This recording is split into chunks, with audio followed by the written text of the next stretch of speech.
السلام عليكم ورحمة الله وبركاته. بسم الله والحمد لله والصلاة والسلام على خير رسول الله سيدنا محمد وعلى آله وصحبه ومن والاه. مرحبا بحضراتكم معانا النهارده في حلقة جديدة من برنامج اوعكم منهم. النهارده معادنا مع صفة جديدة، صفات المنافقين ربنا عز وجل ذكرها لنا.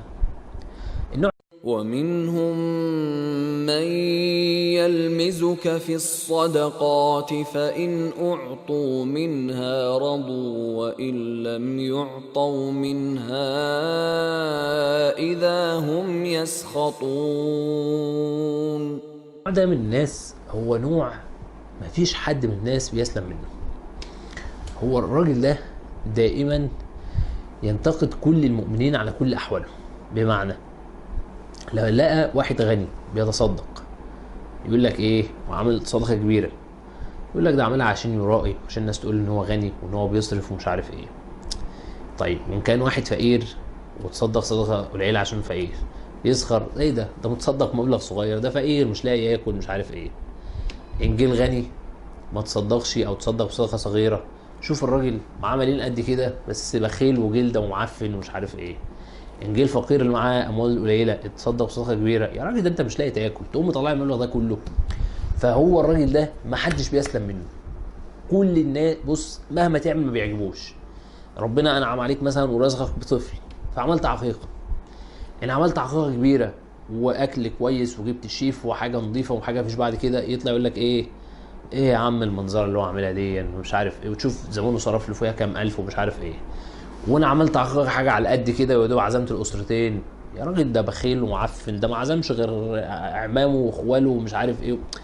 بص هو مفيش حاجه عجباه، هو كده النوع ده من المنافقين مفيش حاجه بتعجبه. عملت كده ما بيعجبوش، عملت كده ما بيعجبوش. فربنا بيقول لك لو انت اصلا من النوع ده اسال نفسك بقى، انت عارف نفسك لو انت من النوع ده انت عندك صفه من صفات النفاق لازم تغير الصفه دي. ولو انت مش من النوع ده بس بتشوف النوع ده فربنا بيقول لك ابعد عنه وما تهتمش بيه، ما تشغلش بالك. هو بيقول لان هو الشخص ده انت كده كده مش هتعجبه، مهما تعمل انت مش عاجبه. انت صرفت ما عجبتوش، ما صرفتش ما عجبتوش، جبت غالي مش عاجبه، جبت رخيص مش عاجبه، جيت اشتريت شقه في مكان مستوى عالي مش عاجبه، اشتريتها في مستوى شعبي مش عاجبه، سكنت في القاهره مش عاجبه، سكنت في الصعيد مش عاجبه، هو مش عاجبه. انت بص لو وقفت على دماغك مش هتعجبه. فربنا بيقول لك ما تشغلش بالك بيه، ده انسان اصلا تافه وفاضي ودماغه فاضيه ملوش حاجه. فبيقول لك ما توجعش قلبك بقى معاه وتشغل بالك ان انت ازاي لا عايز ترضيه وعايز تثبت له انت كويس، لا ولا تثبت له ولا تشغل بالك بيه خالص، لان الراجل ده عنده مرض في قلبه. فبيقول لك اذا كنت انت النوع ده فربنا بيقول لك حاول تغير نفسك، لان دي صفه من صفات المنافقين. واذا كنت مش من النوع ده لكن بتحتك بالنوع ده، سواء النوع ده من جيرانك من زمايلك في الشغل من قرايبك من كذا، فربنا بيقول لك ما تهتمش بيه قوي، يعني عادي سيبه يقول لي يقول. طالما انت من جواك قلبك مطمئن سواء اللي بتعمله ده يعني في اخلاص لله سبحانه وتعالى، سواء كتير سواء قليل، سواء فلوس سواء كذا، انت من جواك خلاص عارف الحمد لله انت عامله ليه وايه الهدف منه، ولا تشغل بالك اللي يقول يقول واللي يعمل يعمل، ولا يشغل بالك في حاجه.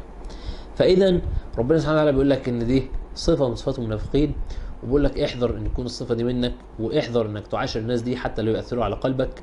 وبندعو الناس دول ربنا يهديهم ويرحمونا بقى لوجه الله يعني. وربنا يتوب علينا وعليهم يعني. سبحانك اللهم وبحمدك اشهد ان لا اله الا انت استغفرك واتوب اليك. السلام عليكم ورحمه الله وبركاته. لا تنسوا الإعجاب بالفيديو والاشتراك في القناة تشجيعا لنا لنستمر بنشر المزيد إن شاء الله.